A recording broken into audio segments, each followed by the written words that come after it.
उपचुनाव जीतने के बाद प्रशांत किशोर ने न्यूज 18 से एक्सक्लूसिव बातचीत भी की। प्रशांत किशोर ने कहा, किला किसी का नहीं होता है, किला जनता का होता है। सम्राट चौधरी को लेकर लोगों में गुस्सा था और इसलिए लोगों ने बीजेपी को हराया। प्रशांत किशोर ने इस चुनाव को रेफरेंडम के तौर पर बताया है। प्रशांत किशोर ने कहा कि लोग सरकार के खिलाफ हैं। प्रशांत किशोर ने कहा, उन्होंने वादा किया था कि घुसखोरी खत्म करेंगे, जिनके अच्छे बच्चे स्कूल में नहीं पढ़ पाते हैं उनके लिए व्यवस्था करेंगे। बांकीपुर विधानसभा के लिए ब्लूप्रिंट बनेगा।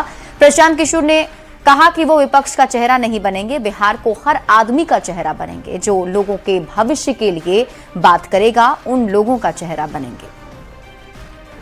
कई राज्यों में दूसरे के सरकार बनाने और मुख्यमंत्री बनाने में मदद करने वाले प्रशांत किशोर अब खुद विधायक बन गए हैं। प्रशांत जी, आप बांकीपुर से विधायक बन गए हैं और आपने बीजेपी के गढ़ में सेंध लगा दिया है। बीजेपी ने अपना किला खुद ही तोड़ा है, गलत निर्णयों से, गलत व्यक्ति को बिहार में मुख्यमंत्री बनाकर, अपना राजनीतिक अहंकार दिखाकर और कहीं ना कहीं जनता को टेकन फॉर ग्रांटेड लेकर। कौन ऐसा फैक्टर रहा जिसकी वजह से प्रशांत किशोर को लोगों ने चुन लिया और बीजेपी को ठुकरा दिया? बीजेपी को लोगों ने मैसेज दिया है कि बीजेपी के नेतृत्व ने जिस सम्राट चौधरी को मुख्यमंत्री बनाया है, उनके चाल चरित्र चेहरा को बिहार की जनता मुख्यमंत्री के तौर पर स्वीकार्य नहीं करती है। इस मैसेज को दिया है बांकीपुर की जनता के माध्यम से, बिहार की जनता ने दिया है। दूसरा, मुझे लगता है कि जो भाजपा का राजनीतिक अहंकार है, जहाँ उन लोगों को ये लगता है कि हम काम करें न करें, सिर्फ और सिर्फ मोदी जी के चेहरे पे या लालू जी के डर से लोग वोट हमको देते रहेंगे, तो उनको ये समझना चाहिए कि जनता के पास अगर विकल्प मिल जाए तो 1 मिनट भी नहीं लगेगा, आपको हटा देंगे। और तीसरी बात कि ये इस तरह के बयान देना कि हम कुत्ता बिल्ली को भी खड़ा कर देंगे तो चुनाव जीत जाएगा, कहीं ना कहीं जनता के स्वाभिमान को बात लगी है और इसलिए घर घर से इनके खिलाफ वोट पड़ा है। इस चुनाव में जेएनजी का साथ मिला है आपको?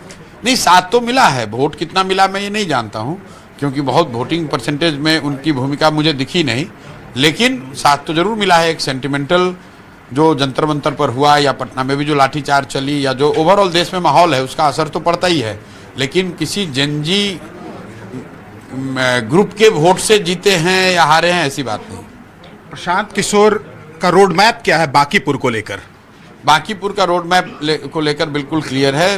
3-4 बातें जो मैंने बताई है कि विधायक और विधायकी से जुड़े हुए मामलों में बांकीपुर में अब भ्रष्टाचार नहीं होगा, 1 पैसे का भी भ्रष्टाचार नहीं होने दिया जाएगा। दूसरी बात, विधायक के तौर पर, जनप्रतिनिधि के तौर पर मेरे आचार विचार व्यवहार से बांकीपुर के लोगों को शर्मिंदगी नहीं होगी।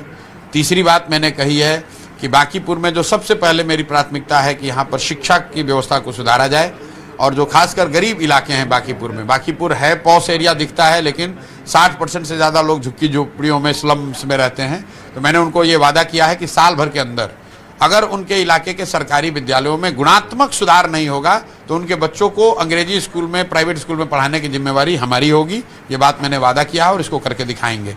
इसके साथ साथ मैंने एक और बात कही है कि बांकीपुर भी अन्य दुनिया के, देश के अन्य शहरों की तरह, बेंगलोर की तरह, हैदराबाद की तरह बेहतर कैसे बने, इसका एक ब्लूप्रिंट बनाकर जारी करेंगे, ताकि आने वाले 5 साल 10 साल में सरकार उसका अगर चाहे तो उसका इस्तेमाल करके बांकीपुर को बेहतर बना दे। लेकिन एक वीडियो वायरल हो रहा है जिसमें ये आपका वीडियो दिखाया गया है, जिसमें ये कहा गया है, प्रशांत किशोर कह रहे हैं कि इसको हम बेंगलोर बना देंगे बांकीपुर को। वीडियो वायरल नहीं हुआ है, भाजपा वाले बौखलाहट में अब अंतिम चीज ये रह गई, अपना यही सब करेंगे। बैठकर चिंतन करनी चाहिए। दूसरे को पन्ना प्रमुख, पेज प्रमुख, शक्ति केंद्र का पाठ पढ़ाने वाले लोग, इनके गलियों में कोई नहीं था। जब सामने से मैं खड़ा हो गया, जनता के पास विकल्प हुआ, तो इनका सारा ऑर्गेनाइजेशन धराशायी हो गया।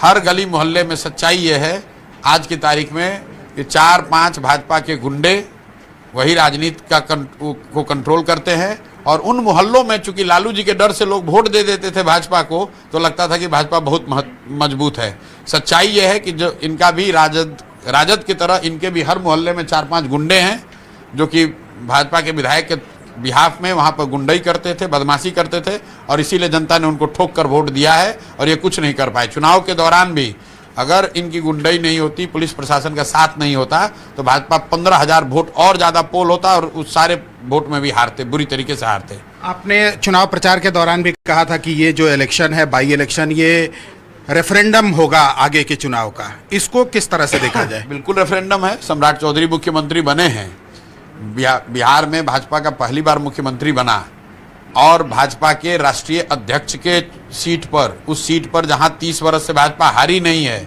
वहां पर चुनाव हो रहा है।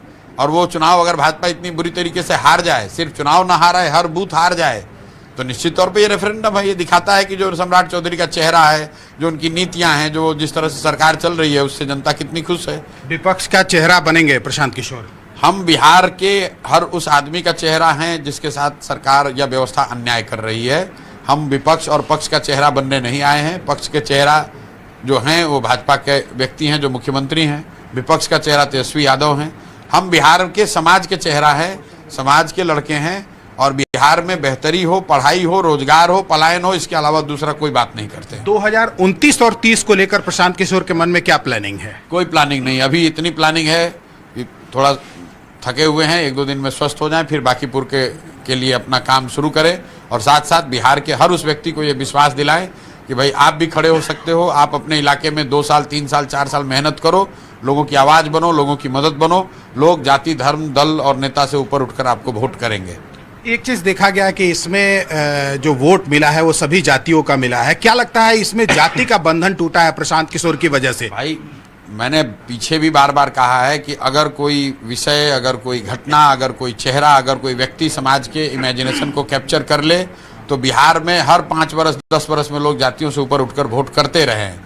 लोगों ने इंदिरा गांधी के मरने के बाद कांग्रेस को वोट किया, लोगों ने बोफोर्स के नाम पर बीपी सिंह को वोट किया, लोगों ने मोदी के चेहरे पर 14 में वोट किया, लोगों ने पुलवामा के नाम पर, राष्ट्रवाद के नाम पर वोट किया, लोगों ने अभी आज बांकीपुर में प्रशांत किशोर के नाम पर वोट दिया है।